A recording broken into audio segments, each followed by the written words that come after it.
2 აპრილი დონალდ ტრამპმა ამერიკის გათავისუფლების დღედ გამოაცხადა შეერთებული შტატების პრეზიდენტმა მსოფლიოს ახალი ტარიფების დაწესებით ეგრეთ წოდებული სავაჭრო ომი გამოუცხადა. სამიზნეები გახდნენ მოკავშირეებიც და კონკურენტებიც. მათ შორის დიდი ბრიტანეთი, ავსტრალია, იაპონია, ევროკავშირი და ჩინეთი, რომლის მიმართაც 5 აპრილიდან 54%-იანი ტარიფი ამოქმედდება. ევროკავშირს 20%-იანი ტარიფი ექნება, დიდ ბრიტანეთს კი 10%. სიაში რუსეთი არ არის. ახალი ტარიფები არ ეხება კანადას და მექსიკას, ჩინეთი მტკიცე კონტრზომებით იმუქრება, ისევე როგორც ევროკავშირი. თამარ ჭავჭავაძე მოგვიყვება ვრცლად ტრამპის სავაჭრო ომის შესახებ.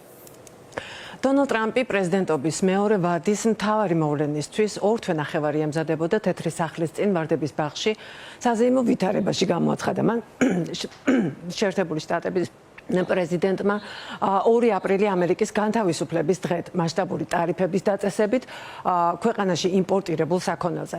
დონალდ ტრამპის შეფასებით სავაჭრო ბარიერები მოკავშირეებსაც და კონკურენტებსაც აიძულებს დათმობაზე წავიდნენ ფინანსური და ტერიტორიების კუთხითაც. მთავარი მიზანი კი როგორც თავად ამბობს ამერიკის კვლავ მდიდარ ქვეყნად ქცევა.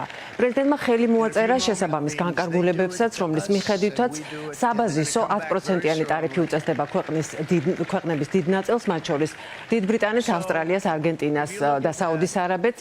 ძალაში ეს გადაწყვეტილება 5 აპრილიდან შედის. ცალკეული ქვეყნები კი უფრო მეტად დაიბეგრებიან, მათ შორის ევროკავშირის წევრი სახელმწიფოები, ჩინეთი, ინდოეთი, ვიეტნამი და მიანმარი.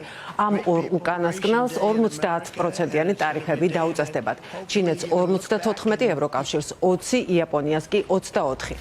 სამიზნე ქვეყნების სიაში არ არის რუსეთი, რომლის მიმართაც ფინანსური და ეკონომიკური სანქციები მოქმედებს უკრაინაში შეჭრის გამო და ახალი ტარიფები არ გავრცელდება მექსიკასა და კანადაზე. 25%-იანი ტარიფები იმოქმედებს ავტომობილების იმპორტზე ყველასთვის. This is Liberation Day. დღეს არის გათავისუფლების დღე. 2025 წლის 2 აპრილს ყოველთვის გაიხსენებენ როგორც ამერიკის ინდუსტრიის ხელახლა-დაბადების დღეს.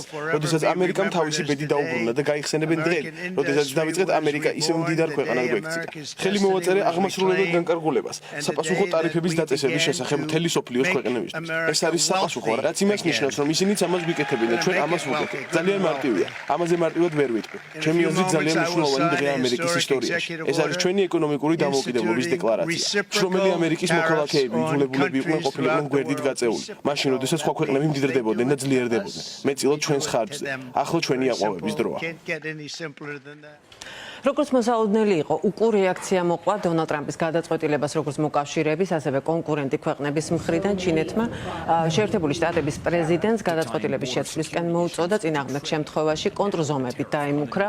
ეკონომიკასა და რიგით მოქალაქეებზე ძლიერ დარტყმად შეაფასა ახალი ტარიფების დაწესება ევროკავშირმა, ევროკომისიის პრეზიდენტმა ურსულა ფონ დერ ლაიენმა საგანგებო განცხადება გააკეთა. მისი თქმით, ბრიუსელს ვაშინგტონის მიმართ საპასუხო ზომების პირველი პაკეტი უკვე მომზადებული აქვს. არა მეგობრული ნაბიჯი უწოდა ტარიფების ამოქმედებას ავსტრალიის პრემიერმა, იტალიის პრემიერ-მინისტრმა ჯორჯა მელონიმ კი განაცხადა, რომ ტრამპის გადაწყვეტილება სავაჭრო ომს გამოიწვევს, რომელიც პირველ რიგში ამერიკელ ხალხს დააზარალებს. განცხადება გააკეთა კირ სტარმერმაც, რომელიც ამ წუთებში დაუნინგ სტრიტის 10 ნომერში ბიზნეს წარმომადგენლებს ხვდება. ბრიტანეთის პრემიერი არ გამორიცხავს, რომ საპასუხო ტარიფები ამერიკის მიმართ ლონდონმაც აამოქმედოს. The unilateral action that the Trump administration has taken today. სამხრივი ნაბიჯი, რომელიც გადადგა ტრამპის ადმინისტრაციამ ყველა ქვეყნის წინააღმდეგ, სურპრიზი არ ყოფილა. ავსტრალიისთვის ეს ტარიფები მოულოდნელი არ ყოფილა, მაგრამ გარკვევით ვიტყვი, ტარიფები ყოველად გაუმართლებელია. პრეზიდენტი ტრამპი საუბრობდა საპასუხო ტარიფებზე. საპასუხო ტარიფი უნდა იყოს 0 და არა 10%. ადმინისტრაციის ტარიფებს არ აქვს საფუძველი არც ლოგიკურად და ეწინააღმდეგება ჩვენი ორი ქვეყნის პარტნიორობას. ეს არ არის მეგობრის საქციელი. დღევანდელი გადაწყვეტილება შემატებს გაურკვევლობას გლობალურ ეკონომიკას და უბიძგებს ხარჯების ზრდას თავად ამერიკელებისთვის. სწორედ ამერიკელი ხალხი გადაიხდის ყველაზე დიდ ფასს ამ გაუმართლებელი ტარიფების დაწესებისთვის. A trade war is in nobody's interest. სავაჭრო ომი არავის ინტერესია.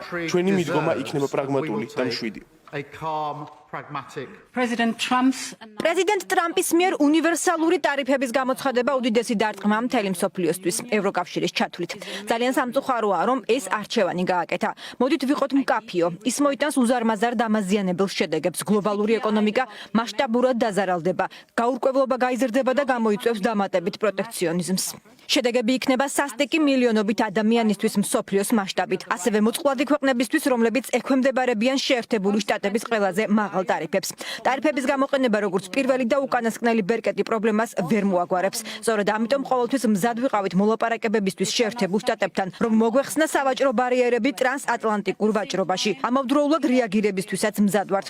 უკვე საბოლოო სახეს ვაძლევთ კონტრზომების პირველ პაკეტს ფოლადის ტარიფზე და ვამზადებთ დამატებით კონტრზომებს ჩვენი ინტერესებისა და ჩვენი ბიზნესების დასაცავად. თუ მოლაპარაკებები მარცხით დასრულდება. რეალურად ველოდით ამ განცხადებას. ადამიანები ლაპარაკობენ ტარიფებზე 10 და 25% შორის. ეს, რა თქმა უნდა, გამოიწვევს ეკონომიკურ უწესრიგობას არა მხოლოდ ევროპაში, არამედ შეერთებულ შტატებშიც.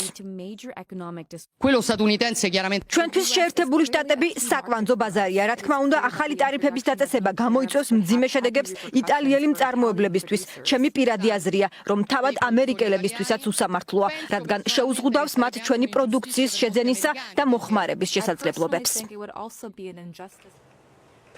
დონალდ ტრამპის მიერ ახალი სატარიფო პოლიტიკის გამოცხადებას მსოფლიო ბირჟებზე უკვე მოყვა უარყოფითი რეაქცია. აზიის საფონდო ბირჟაზე ვაჭრობა აქციებზე ფასების ვარდნით დაიწყო. იგივე განმეორდა ლონდონის ბირჟაზეც, სადაც საფონდო ინდექსი 1.4% დაეცა.